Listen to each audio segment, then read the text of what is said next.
Sang Sabda sudah menjadi manusia dan tinggal di antara kita. Sahabat Sabda Hidup yang terkasih, jumpa bersama saya Frater Anton, calon imam Keuskupan Palangkaraya. Renungan kita pada hari ini diambil dari Injil Matius bab 13 ayat 47 sampai 53. Mari kita siapkan hati untuk mendengarkan dan juga merenungkan sabda Tuhan. Dalam nama Bapa dan Putra dan Roh Kudus, amin. Semoga Tuhan beserta kita, sekarang dan selama-lamanya. Inilah Injil Yesus Kristus menurut Matius. Dimuliakanlah Tuhan. Sekali peristiwa, Yesus bersabda kepada orang banyak, "Hal kerajaan surga itu seumpama pukat yang dilabuhkan di laut, lalu mengumpulkan pelbagai jenis ikan. Setelah penuh, pukat itu ditarik orang ke pantai, lalu mereka duduk dan dipilihlah ikan-ikan itu. Ikan yang baik dikumpulkan ke dalam pasu, yang buruk dibuang. Demikianlah juga pada akhir zaman, malaikat-malaikat akan datang memisahkan orang jahat dari orang benar. Yang jahat lalu mereka campakkan ke dalam dapur api. Di sana akan ada ratapan dan kertak gigi.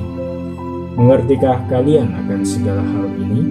Orang-orang menjawab, "Ya, kami mengerti." Maka bersabdalah Yesus kepada mereka, "Karena itu setiap ahli Taurat yang menerima pelajaran hal kerajaan Allah seumpama seorang tuan rumah yang mengeluarkan harta yang baru dan yang lama dari perbendaharaannya. Setelah selesai menyampaikan perumpamaan itu, Yesus pergi dari sana." Demikianlah Injil Tuhan. Terpujilah Kristus.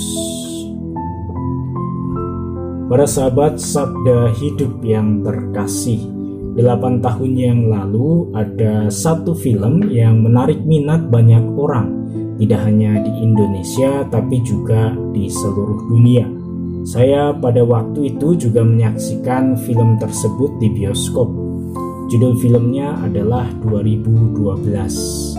Film ini menarik karena mengisahkan tentang bencana akhir zaman alias kiamat berupa badai matahari yang akan terjadi pada tahun itu. Hal yang menarik adalah karena film ini terinspirasi dari ramalan suku Maya yang kalender sukunya berakhir pada 21 Desember 2012, sehingga orang-orang suku Maya kemudian melakukan bunuh diri massal.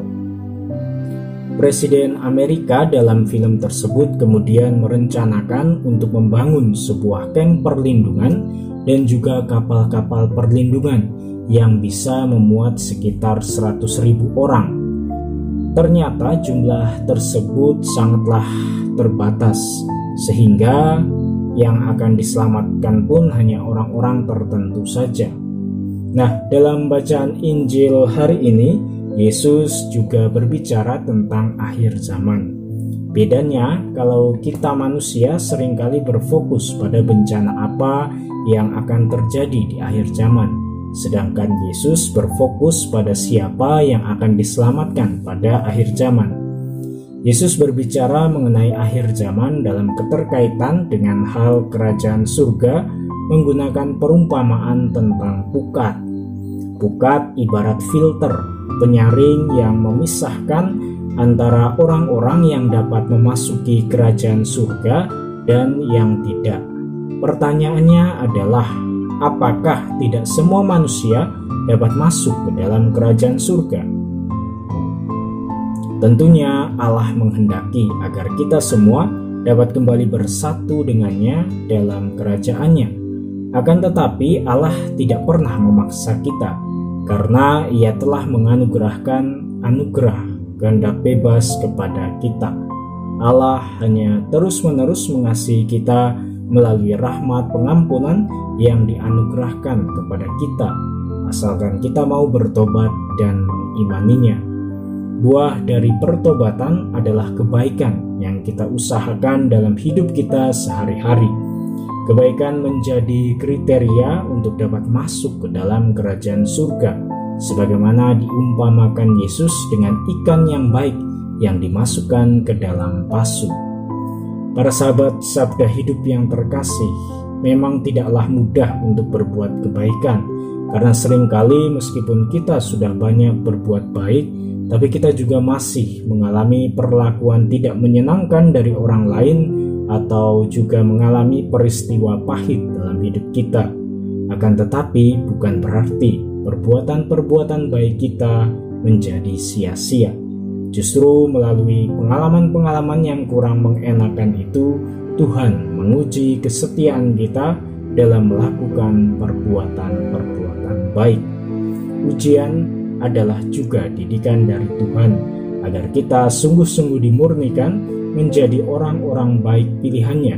Sebab di dalam kitab Yeremia yang juga menjadi bacaan pertama dalam renungan kita pada hari ini, Allah bersabda, "Seperti tanah liat di tangan tukang periuk, demikian pula kita di tangan Allah.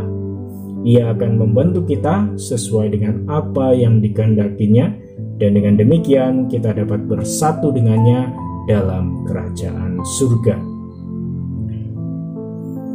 Semoga Allah yang Maha Kuasa mengasihani kita, mengampuni dosa kita, dan menghantar kita ke hidup yang kekal. Amin. Dalam nama Bapa dan Putra dan Roh Kudus. Amin.